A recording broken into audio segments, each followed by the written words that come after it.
I commend, you see, Quranists, you see, as well, I tell people always that whenever you're engaging with people, try to understand that people too are coming from a place of love for the deen. And people that are saying we are Quran only in Islam, they too are coming from a place of deep love for the Quran, which is admirable and highly admirable. And I commend that. And they're not coming from a hatred to the Prophet. Well, billah, no Muslim could ever hate the Prophet sallallahu alaihi wasallam.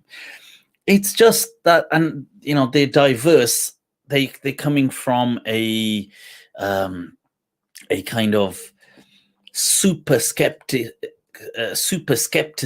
or a hyper skepticism, which, when it comes to epistemological sources of the ahadith, and more so, you see, I also feel that they've misunderstood the tradition and the living tradition, or they've misunderstood or not appreciated its kind of depth, and also not understood maybe the tradition in its totality, because the tradition in its totality is not a Shafi'i tradition, because it seems that the outcries against a kind of Shafite stroke Salafite methodology, which was not the majority of the Ummah. So the majority of the Ummah were either Hanafi or Maliki, and they were not Hadith absolutists. They were Hadith relativists.